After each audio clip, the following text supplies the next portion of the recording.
Hai teman, selamat datang di channel Sekate New.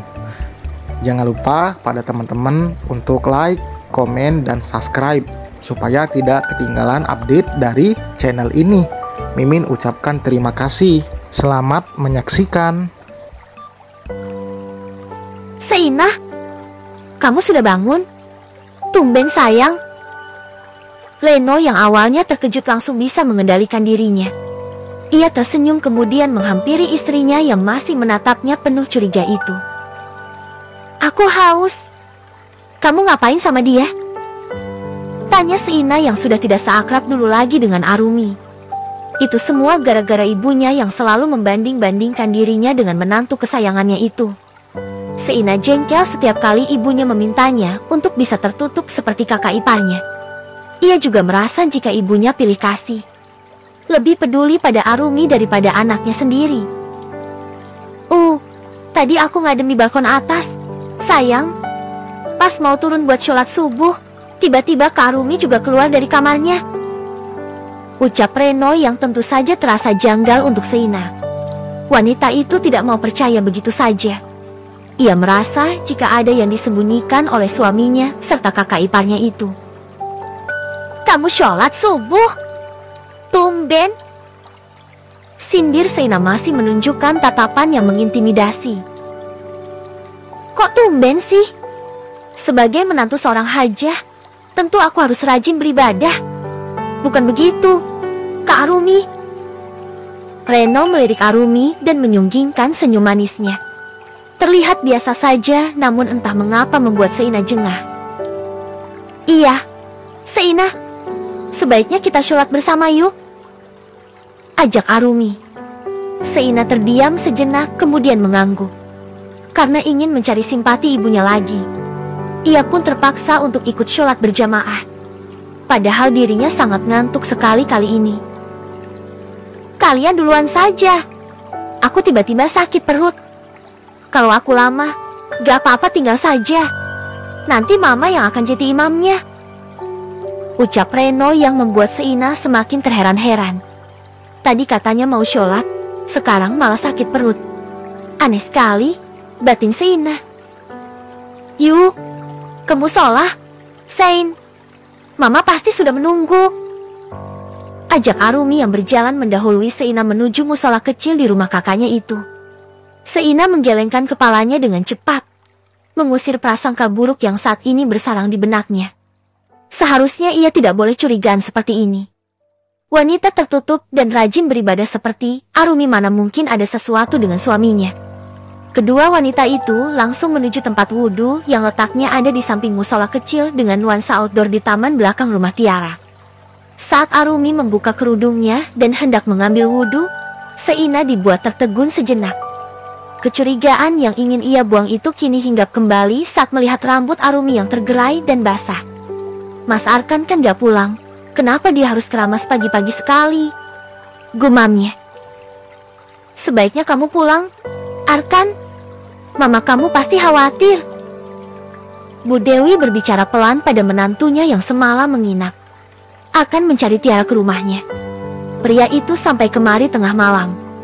Karena khawatir terjadi sesuatu pada Arkan, Bu Dewi meminta agar pria yang masih menjadi menantunya itu untuk menginap. Aku tidak akan pulang, Mam. Aku akan cari Tiara. Ucapnya lagi dengan wajah yang terlihat kusut dan memprihatinkan. Wajah tampan itu kini terlihat tak bersemangat. Bawah matanya menghitam karena kurang tidur. Semalaman ia memikirkan Tiara. Ia bingung harus mencari kemana lagi. Pasalnya ibunya Tiara pun tidak tahu keberadaan putrinya saat ini. Namun kendati demikian, Bu Dewi tidak merasa cemas.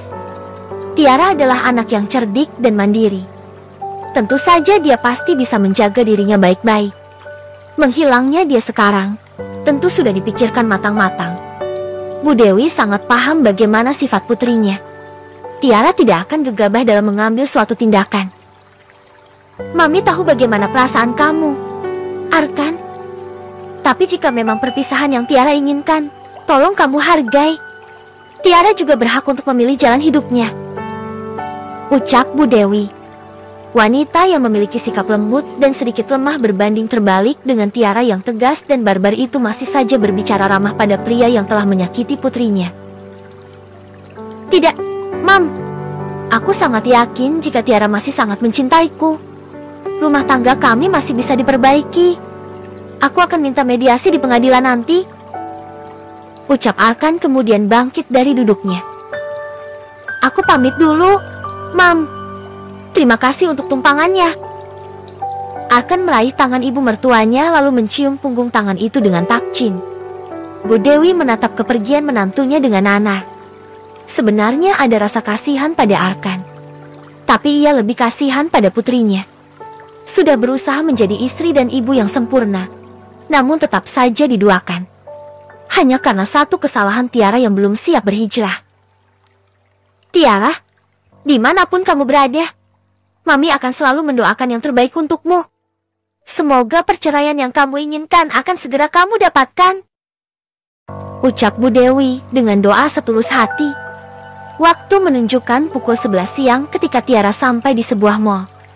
Tiara berniat untuk membeli baju untuk Cantika sekalian berbelanja kebutuhan dapur di supermarket yang ada di mall itu.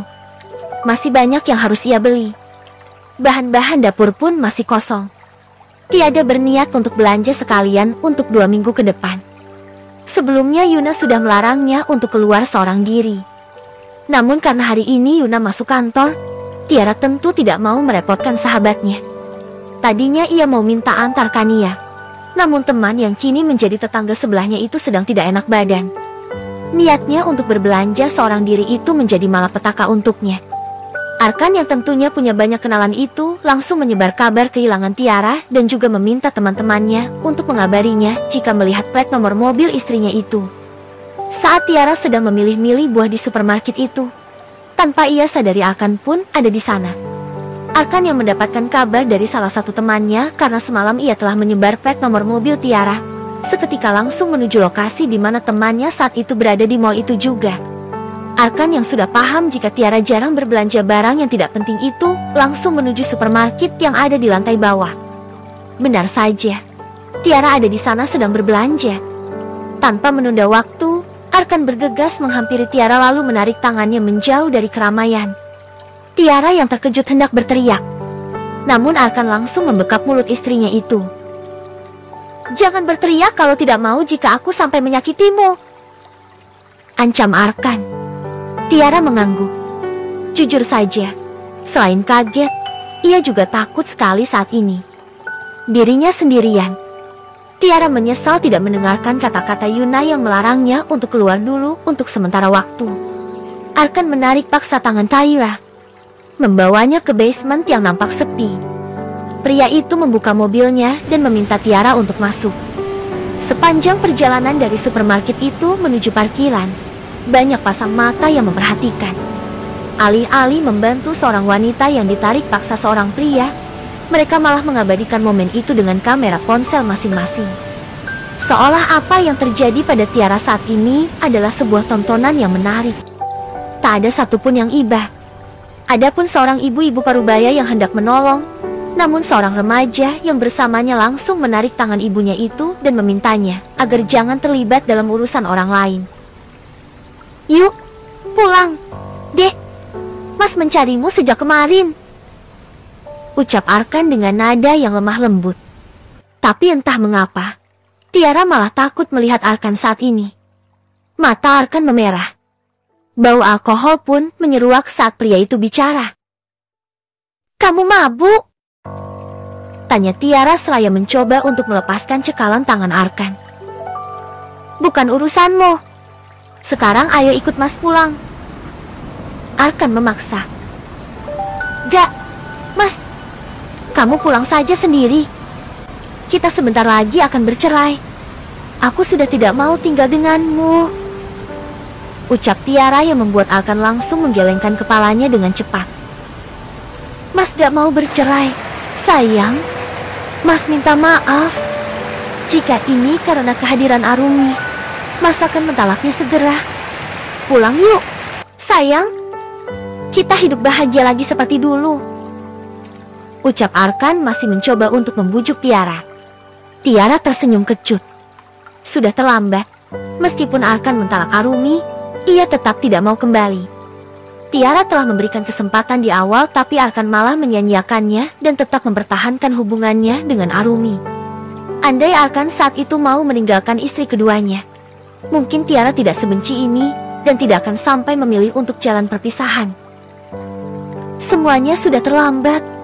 Mas, aku sudah mantap untuk berpisah. Aku mohon agar kamu menghargai keputusanku. Tidak, Tiara, aku tidak mau. Teriak Arkan dengan mata memerah, kemudian menangis di hadapan istrinya. Maafkan aku, Mas. Semoga kamu berbahagia. Tiara membalikan tubuhnya. Ia bersiap untuk berlari. Ia benar-benar takut berada di tempat sepi seperti ini bersama Arkan. Apalagi Arkan yang sepertinya habis minum alkohol. Tiara tidak menyangka jika Arkan akan menyentuh minuman haram itu. Tiara, apa kamu sudah punya yang lain? Hah? Apa kamu punya lelaki lain sehingga meninggalkan aku? Teriak Arkan di tengah keheningan. Air matanya terus bercucuran membasahi pipinya yang mulai kusam karena belum sempat membersihkan wajahnya sejak kemarin pagi. Tiara masih diam di tempat. Ya, ada pria lain di hatiku saat ini. Jetty, jangan pernah berharap untuk kembali padaku karena aku sudah tidak mencintaimu. Ucapnya berbohong agar Arkan mau melepasnya. Tapi dugaan Tiara salah. Mukanya melepas, Arkan yang setengah mabuk ternyata malah kalap mendengar hal tersebut. Pria itu menarik tangan Tiara kemudian mendorong tubuh istrinya dengan kasar. BRUKKK. BRNJC. Deugain kau berarti benar. Kau berselingkuh. Hah? Dasar wanita murahan. Pekik pria itu dengan mata melotot. Tidak Tiara temukan lagi tatapan meneduhkan dari sorot mata Arkan saat ini. Yang ada adalah tatapan penuh kebencian dan amarah yang berapi-api. Mas, lepaskan. Sakit. Tiara memohon untuk dilepaskan. Cekalan tangan Arkan pada kedua tangannya begitu kuat. Tidak, aku tidak akan melepaskanmu sebelum kamu mau ikut denganku untuk pulang. Ancamnya. Gak mau.